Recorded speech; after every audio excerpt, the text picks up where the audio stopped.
அஸ்ஸலாமு அலைக்கும் வரஹ்மத்துல்லாஹி வபரகாத்துஹு. அன்பிற்கினிய சகோதர சகோதரிகளே, நம் அனைவர் மீதும் ஏக இறைவனுடைய அமைதியும் கருணையும் உண்டாகட்டுமாக என்கிற உயரிய பிரார்த்தனைகளோடு பாலஸ்தீனத்தினுடைய காசா பகுதிகளில் 645வது நாளாகவும் என்னவெல்லாம் நடக்கிறது என்கிற செய்திகளை தான் இன்னைக்கும் இந்த வீடியோவில் நம்ம பார்க்க இருக்கிறோம். குறிப்பாக நமக்கெல்லாம் தெரியும், 645 நாட்களாக இஸ்ரேலிய ஆக்கிரமிப்பு ராணுவம் நடத்தி வரக்கூடிய காசா மீதான தாக்குதல்களை இதுவரைக்கும் 77,000க்கு மேற்பட்ட அப்பாவிகள் கொல்லப்பட்டிருக்கிறார்கள், ஷஹீதாகி இருக்கிறார்கள்.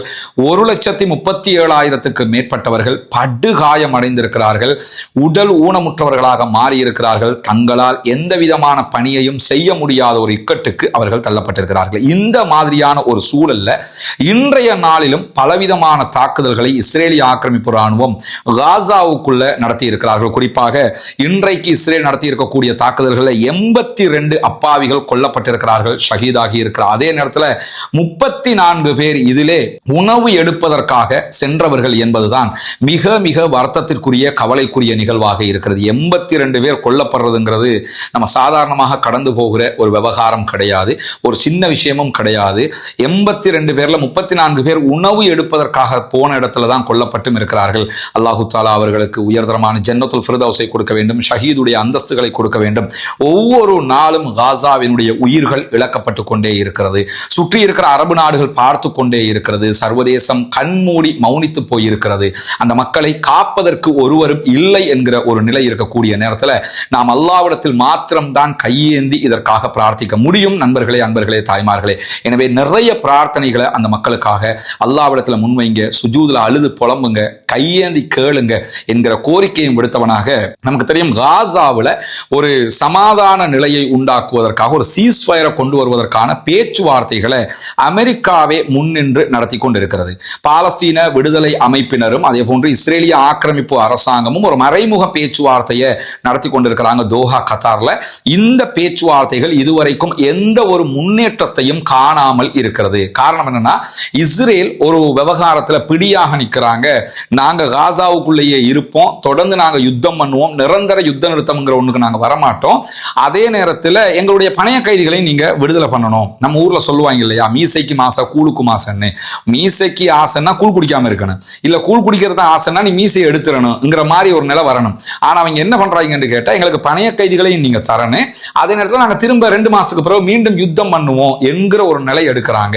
எனவேதான் பாலஸ்தீன விடுதலை அமைப்பு என்ன சொல்றாங்கன்னு சொன்னா, நிரந்தர யுத்த நிறுத்தம் என்கிற ஒன்றுக்கு வருவதாக இருந்தால் மாத்திரம்தான் 2 மாதம் முதல் கட்டமாக நாங்கள் யுத்த நிறுத்தத்திற்கு வருவோம், பணைய கைதிகளில் 10 பேரை விடுதலை பண்றதுக்கு தயாராக இருக்கிறோம் என்கிற நெகோசியேஷன் நடந்து கொண்டிருக்கிறது. இதுதான் இன்னும் ஒரு இழுபறியான நிலையாக இருக்கக்கூடிய நேரத்தில் இன்றைக்கு இஸ்ரேலிய பிரதமர் பெஞ்சமின் நெதன்யாகுவினுடைய தலைமையில் இஸ்ரேலுடைய அமைச்சரவை கூடுவதாக அறிவித்திருக்கிறார்கள். இது தொடர்பாக பேசுவதாகவும் சொல்லி இருக்கிறார்கள். இந்த மாதிரியான ஒரு சூழல் தான் காசாவினுடைய சீஸ்ஃபயர் விவகாரத்தில் இருக்கிறது. இன்னும் ஒரு அமைதியை எட்டுவதற்கான வாய்ப்பு ஏற்படாத ஒரு சூழல் அமைந்திருக்கிறது. ஆனா நமக்கு நினைக்கும் போது பல கட்டங்களை நம்ம சொல்றதுதான், உடனே ஒரு யுத்த நிறுத்தம் வந்துட்டா என்ன, அந்த அப்பாவிகள் கொல்லப்படாம இருப்பாங்க தானே என்று நம்ம நினைக்கிறோம். இல்லாம இல்லை, அப்பாவிகள் யாரும் கொல்லப்படக்கூடாது என்பதில் எந்த மாற்று கருத்தும் இல்லை சகோதரர்களே. ஆனா ஒன்ன புரிஞ்சுக்கிறங்க, இத்தனை பேர் கொல்லப்பட்டதும் இவ்வளவு பெரிய யுத்தம் 75 ஆண்டுகளுக்கு மேலாக இந்த சண்டை நடப்பதற்கும் காரணம் என்னன்னா, பாலஸ்தீனம் ஒரு சுதந்திர தேசமாக மாற வேண்டும் என்பது. எனவே அந்த உறுதியான நிலைப்பாட்டில் அவங்க இருக்கணும். இத்தனை தலைவர்களை இழந்து, இத்தனை சோல்ஜர்ஸை இழந்து, இத்தனை அப்பாவிகளை இழந்து இதுக்கு மேலும் சுதந்திரம் கிடைக்கலன்னா நம்ம வாழ்கிற காலத்திலேயாவது அது கிடைக்கணுமா இல்லையா? எனவே அவர்களுடைய உறுதிப்பாடு தான் நாம் எடுக்க வேண்டிய முடியும். அவங்க நாளைக்கே இல்லை சீஸ்ஃபயர், நாங்க பிரச்சனை இல்லை, பணைய கைதிகளையும் தர்றோம், சமாதானம் முக்கியம்னு முடிவெடுத்துட்டாங்க. நம்முடைய முடிவும் அதுதான். அதே நேரத்தில் இல்லை இல்லை நாங்கள் இப்படித்தான் என்றால் அதை நாம் விமர்சிப்பதற்கு தலைப்படவும் கூடாது. ஏன்னா அவர்களுடைய நாடு, அவர்கள் தான் முடிவெடுக்க வேண்டும். மன் குத்தில தூன மாலிஹி ஃபஹுவ ஷஹீத் என்கிறார்கள் ரசூலுல்லாஹி ஸல்லல்லாஹு அலைஹி வஸல்லம் அவர்கள். யார் தன்னுடைய சொத்துக்காக கொல்லப்படுகிறானோ அவன் ஷஹீதுடைய அந்தஸ்துக்கு வருவான். அவங்க மட்டுமில்லை, அவங்க வீட்டுக்காக கொல்லப்படுறது, அவங்களுடைய நாட்டுக்காக கொல்லப்படுறதை தாண்டி ஒருவர் தன்னுடைய சொத்தை பாதுகாக்கிறது கொல்லப்பட்ட அவர் ஷஹீது.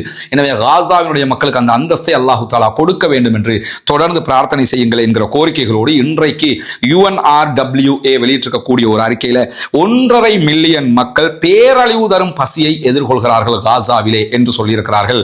1.5 மில்லியன்னா 15 லட்சம் மக்கள், 25 லட்சம் மக்கள் இருக்கிறாங்க. இதுல 15 லட்சம் மக்கள் பேரழிவு தரும் வறுமையை எதிர்கொள்கிறார்கள், பசியை எதிர்கொள்கிறார்கள் என்கிற செய்திதான் வெளியாகி இருக்கிறது. 1.5 மில்லியன் பேர் பேரழிவு தரும் பசியை எதிர்கொள்கிற அதே நேரத்தில் மற்றவர்களும் பசியை எதிர்கொள்கிறார்கள். உச்சகட்ட பசி, சாப்பிட்றதுக்கு ஒண்ணுமே இல்லைங்கிற நிலையில கிட்டத்தட்ட 1.5 மில்லியன் 15 லட்சம் பேர் நம்ம உயிரோட வாழுகிற காலத்துல இப்படி ஒரு அழிவு நம்முடைய கண்ணுக்கு முன்னால் இருக்க. உணவில்லாமல் செத்து மடிந்து கொண்டிருக்கிறார்கள் நம்முடைய உறவுகள், அப்பாவி சகோதரர்கள். கிட்டத்தட்ட 96% மக்கள் கடுமையான உணவு பஞ்சத்திலே இருக்கிறார்கள் என்கிறது UNRWA. 96% மக்களே இந்த நிலையில தான் இருக்கிறாங்க. இதுல 6.5 லட்சம் மக்கள் குழந்தைகள் என்கிற ஒரு தாங்க முடியாத ஒரு செய்தியும் வெளியாகி இருக்கிறது சகோதரிகள். அல்லாஹு தஆலா தான் அவர்களை பாதுகாக்க வேண்டும் என்கிற நிலையில இன்றைக்கு ஒரு மகிழ்ச்சியான செய்தி வெளியாகி இருக்கிறது. என்னன்னா, உலகம் முழுவதும் மனிதநேயமிக்கவர்கள் இல்லாமல் இல்லை என்பதை புரிந்து கொள்ளும் விதமாக தி கார்டியன் இன்றைக்கு ஒரு செய்தியை வெளியிட்டிருக்கிறாங்க. அந்த செய்தியை அல் ஜசீரா உள்ளிட்ட ஊடகங்களும் மேற்கோள் காட்டி இருக்கிறது. குறிப்பாக பாலஸ்தீனத்தை தனி நாடாக அங்கீகரிக்க வேண்டும் என்று சொல்லி இன்றைக்கு பாலஸ்தீனத்தை தனி நாடாக அங்கீகரிக்க வேண்டும் என்று சொல்லி இன்றைக்கு பிரிட்டிஷினுடைய தொழிற்கட்சியைச் சேர்ந்த 60 எம்பிக்கள் கடிதம் எழுதியிருக்கிறார்கள் வெளியுறவு செயலாளருக்கு என்கிற ஒரு மனதுக்கு இதமான ஒரு செய்தி வெளியாகி இருக்கு. நமக்கு தெரியும் இந்த காசாவினுடைய பிரச்சனை இருக்குது இல்லையா. இன்னைக்கு அமெரிக்கா வந்து இஸ்ரேலுக்கு ஆதரவா நின்றுகிட்டு இருக்கிறான். ஆனா உண்மையிலேயே பாலஸ்தீனத்துக்குள்ள இஸ்ரேல் என்கிற ஒரு நாட்டை உருவாக்கின மிகப்பெரிய குற்றத்தை செய்தவர்கள் யார் என்று சொன்னால் அது பிரிட்டிஷார் தான் இந்த ஒரு அநியாயத்தை பண்ணினாங்க. அந்த காலனித்துவம் முடிகிற காலகட்டங்களில் அரபு நாட்டு ஆட்சியாளர்களை எல்லாம் ஏமாற்றி செய்யப்பட்ட ஒரு விவகாரம். அதுலதான் பாலஸ்தீனத்துக்குள்ள இஸ்ரேலுங்கிற ஒரு நாட்டை உருவாக்கினாங்க. அந்த பிரிட்டிஷ் தற்போதைய நிலையில் இருக்கக்கூடிய பிரதமரை பொறுத்தவரை ஒரு கம்யூனிச சிந்தனை கொண்டவருங்கிறதுனால ஓரளவுக்கு பாலஸ்தீனத்துக்கு சப்போர்ட்டிவா தான் இருப்பார். ஆனா அங்க கடைசி முடிவையும் போய் எங்க எடுப்பாங்கன்னு சொன்னா ராஜா சைன் பண்ணுகிற ஒரு நிலை இருக்கிறது. முந்தி எலிசபெத் இருந்தாங்க, இப்ப சார்லஸ் இருக்கிறாங்க. அந்த மாதிரி ஒரு கட்டமைப்பும் அவங்களுக்குள்ள இல்லாமல் இல்லை. இப்படி இருக்கிற சூழல்ல தான் 60 எம்பிக்கள் கடிதம் எழுதியிருக்கிறார்கள் வெளியுறவு செயலாளருக்கு. உடனடியாக காசா பகுதிகளில் இன அழிப்பு நிறுத்தப்பட வேண்டும். இஸ்ரேலுடைய பாதுகாப்பு அமைச்சர் பாலஸ்தீன அப்பாவிகளை தொடர்ந்து இன அழிப்பு செய்வது மட்டுமல்லாமல் இடமாற்றம் செய்வதை பற்றியும் பேசிக் கொண்டிருக்கிறார். எனவே அவர்களுக்கு விடிவு கிடைக்க வேண்டும். ரஃபாவுல இஸ்ரேல் கொண்டு வரக்கூடிய 6.5 லட்சம் மக்களை ஒரே இடத்தில் அடைச்சு வைக்கிற இந்த திட்டத்தையும் செய்யக்கூடாது.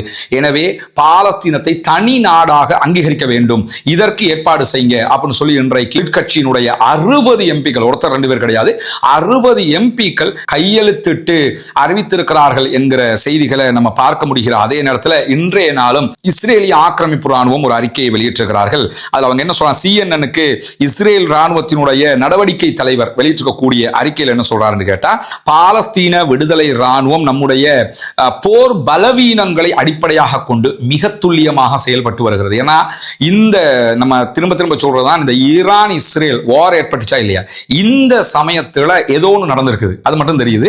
அவங்களுக்கு ஏதோ ஒன்னும் வெப்பன்ஸ் உள்ள வந்திருக்கிறது, அல்லது தேவையான பொருட்கள் உள்ள வந்திருக்கிறது, அல்லது அவங்களோட கட்டமைப்பை இருக்கிறத வச்சு மிகச்சரியாக அமைத்துக் கொண்டிருக்கிறார்கள் என்பது தெளிவாக தெரிகிறது. அந்த அடிப்படையில் இன்றைக்கு இஸ்ரேல் விடுத்திருக்கக்கூடிய அறிக்கையில் என்ன சொல்றாங்கன்னா, பாலஸ்தீன விடுதலை அமைப்பு இஸ்ரேல் ராணுவத்தினுடைய பலவீனங்களை அடிப்படையாக கொண்டு சிறப்பாக செயல்பட்டு வருகிறது.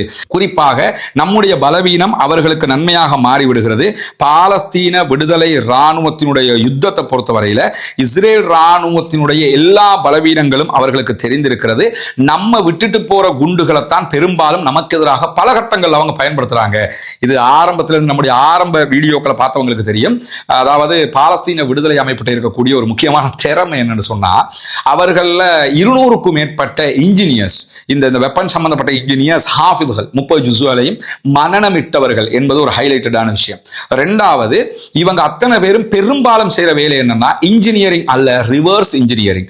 ரிவர்ஸ் இன்ஜினியரிங் என்னன்னு சொன்னா, ஒரு தயாரிக்கப்பட்ட ஒரு முழுமையான பொருளை எடுத்து அதை அசம்பிள் பண்ணி அதை எப்படி செஞ்சிருக்கிறாங்கன்னு சொல்லி அதில் சில மாற்றங்களை செஞ்சு அவங்க செய்யறது.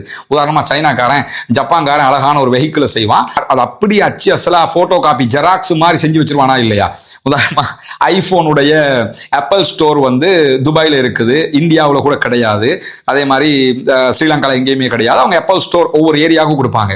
அண்மையில் சைனாவில் 500க்கும் மேற்பட்ட ஆப்பிள் ஸ்டோரை வந்து கண்டுபிடிச்சு மூடினாங்க. காரணம் என்னன்னு கேட்டால் ஆப்பிள் ஸ்டோரையே ஃபேக்காக செய்யக்கூடிய ஒரு வேலையை அவங்க செஞ்சிருந்தாங்க. இது அந்த ஒரு ஸ்டோரை செய்யறது, அது இல்லாம ஒரு செல்போன் இருக்குது, அதை எடுத்து அதுல எப்படி எல்லாம் செஞ்சிருக்காங்கிறத பார்த்து சில மாற்றங்களை செஞ்சு அவங்க ஒன்று செய்யறதுக்கு பேர் ரிவர்ஸ் என்ஜினியரிங்னு சொல்லுவாங்க. இந்த ரிவர்ஸ் என்ஜினியரிங்கை தான் இஸ்ரேல் விட்டுட்டு போற வெடிக்காத குண்டுகள் இருக்குதா இல்லையா, அதை எடுக்கிறாங்க. எடுத்து இவங்க தயாரிச்சு இவங்க ஒரு புதுவிதமான ஆயுதமாக அதை மாற்றுகிறார்கள். இப்படி என்ன பண்றாங்கன்னு கேட்டா எங்களுக்கு எதிரான தாக்குதல்களை உச்சமாக நடத்தி கொண்டிருக்கிறார்கள் என்று இன்றைக்கு இஸ்ரேலிய ஆக்கிரமிப்பு ராணுவம் வெளியிட்டிருக்கக்கூடிய செய்தியில சொல்லியிருக்கிறது. மட்டுமல்லாம கான் யூனுஸ்ல இஸ்ரேலிய ஆக்கிரமிப்பு ராணுவத்தினுடைய வெஹிக்கிளை இலக்கு வைத்து பாலஸ்தீன விடுதலை அமைப்பினுடைய துணை ராணுவ குழு உச்சகட்ட தாக்குதல் ஒன்றை நடத்தி இருக்கிறது. அதற்குள் இருந்து அத்தனை பேரும் கொல்லப்பட்டிருப்பதாகவும், இது மெர்காவா டேங்க் கிடையாதுங்க, இது ஆட்களை ஏத்திக்கிட்டு வரக்கூடிய ஒரு வெஹிக்கிள், கிட்டத்தட்ட 5 பேர் அல்லது 6 பேர் இதில் இருந்திருக்கிறதுக்கு வாய்ப்பு இருக்கிறது. அத்தனை பேரும் கொல்லப்பட்டிருக்கிறார்கள். ஆனா எத்தனை பேர் அதுக்குள்ள இருந்தாங்கிற விவகாரத்தை அவங்க சொல்லல. ஆனால் காசாவில் இன்றைக்கு மிக உச்சமான ஒரு தாக்குதல் பாலஸ்தீன விடுதலை ராணுவம் தலையிட்டு நடத்தி இருக்கிறது. இன்றைக்கு இஸ்ரேலி ஹயோமாக இருந்தாலும் சரி, அதே போல இஸ்ரேலுடைய டைம்ஸாக இருந்தாலும் சரி, அதே போல ஜெருசலம் போஸ்ட், இஸ்ரேலில் எந்த மீடியாவை நீங்க எடுத்தாலும் இன்றைக்கு இதுதான் ஹைலைட்டட் நியூஸாக இருக்கிறது. அல் ஜசீராவிலும் இதுதான் ஹைலைட்டட் நியூஸாக இருக்கிறது. என்னன்னா இன்றைக்கு கடுமையான தாக்குதல் இஸ்ரேல் ராணுவத்தின் மீது நடத்தப்பட்டது. குறைந்தது 30 பேராவது இதிலே கொல்லப்பட்டிருக்கலாம் என்று நம்பப்படுவதாக பாலஸ்தீன விடுதலை ராணுவம் செய்தி வெளியிட்டிருக்கிறாங்க. ஆனா உண்மையிலே எத்தனை பேர் கொல்லப்பட்டிருக்கிறாங்க, எத்தனை பேர் காயமடைந்திருக்கிறாங்கிற விவகாரம் இன்னும் வெளிவரல. குறிப்பாக இன்றைக்கு நடத்தப்பட்ட தாக்குதல்கள் எவ்வளவு உக்கிரமான தாக்குதல் பாருங்க. இஸ்ரேலுடைய டெல் ஹஷோமர் மருத்துவமனை, அதே போன்று பெய்லின்சன் மருத்துவமனை, சொரேகா மருத்துவமனை, இந்த சொரேகா மருத்துவமனைக்கு தான் கடைசியா ஈரான் தாக்குதல் நடத்தி இருந்தாங்க. அதே மாதிரி இச்சிலோ மருத்துவமனை, இந்த 4 மருத்துவமனைகளையும் நிறைய ஹெலிகாப்டர்கள் வந்து இறங்குகிறது என்கிற செய்திகள் வெளியாகி இருக்கிறது. காரணம் என்னன்னா இன்றைக்கு நடத்தப்பட்ட தாக்குதல்களில் கொல்லப்பட்டவர்களையும் படுகாயமடைந்தவர்களையும் அவங்க உடனடியாக கொண்டு வந்து இறக்கிக்கிட்டு இருக்கிறாங்க என்கிற செய்திகள் இன்றைக்கு வெளியாகி இருக்கக்கூடியதை நம்ம பார்க்க முடிகிறது. எனவே இன்றைக்கும் இஸ்ரேலிய ஆக்கிரமிப்பு ராணுவத்தினுடைய 30க்கும் மேற்பட்டவர்கள் குறைந்தது கொல்லப்படுகிற அளவுக்கு உக்கிரமான தாக்குதல்களை பாலஸ்தீன விடுதலை ராணுவம் நடத்தி இருக்கிறார். அதே நேரம் காசாவினுடைய கிழக்கு பகுதிகளில் 2 ராணுவ புல்டோசர்களையும் நாங்கள் அழித்திருக்கிறோம் என்கிற செய்திகளை பாலஸ்தீன விடுதலை ராணுவம் அறிவித்திருக்கிறது. 2 புல்டோசர்கள் அழிக்கப்படுதுன்னா அதில் குறைஞ்ச 2 பேர் கொல்லப்பட்டிருப்பாங்கிறதையும் நம்ம புரிந்து கொள்ள முடிகிறது. எனவே இன்றைக்கும் பாலஸ்தீன விடுதலை ராணுவம் தங்களுடைய நாட்டை பாதுகாப்பதற்காக, தங்களுடைய சொத்தை பாதுகாப்பதற்காக, தங்களுடைய நாட்டினுடைய மீட்சிக்காக தொடர்ந்து போராட்டங்களை நடத்தி கொண்டிருக்கிறார்கள், தாக்குதல்களை நடத்தி கொண்டிருக்கிறார்கள். உடனடியாக காசாவிலே யுத்த நிறுத்தம் ஒன்று ஏற்பட்டு சுதந்திரம் கிடைத்து அந்த மக்கள் நம்மை போன்ற நிம்மதியானவர்களாக மாற வேண்டும், வாழ வேண்டும் என்கிற உயரிய பிரார்த்தனையை வல்ல ரஹ்மானிடத்திலே முன்வைக்க மறந்து விடாதீர்கள். அதே போன்று இஸ்ரேலிய ஆக்கிரமிப்பு ராணுவத்திற்கு எதிராக தொடர்ந்தும் குனுத்து நாசிலாவை ஓத மறந்து விடாதீர்கள். நண்பர்களே, தாய்மார்களே என்கிற கோரிக்கைகளோடு பாலஸ்தீன அப்பாவிகளுக்காக பிரார்த்தனை செய்கிற அதே நேரம் இஸ்ரேலிய ஆக்கிரமிப்பு ராணுவத்திற்கு எதிராக குனுத்து நாசிலாவை ஓதுகிற அதே நேரம் பாலஸ்தீன அப்பாவிகளுக்காக ஜனநாயக ரீதியாகவும் குரல் எழுப்புவோமாக வாகிறது. அல்ஹம்துலில்லாஹி ரப்பில் ஆலமீன்.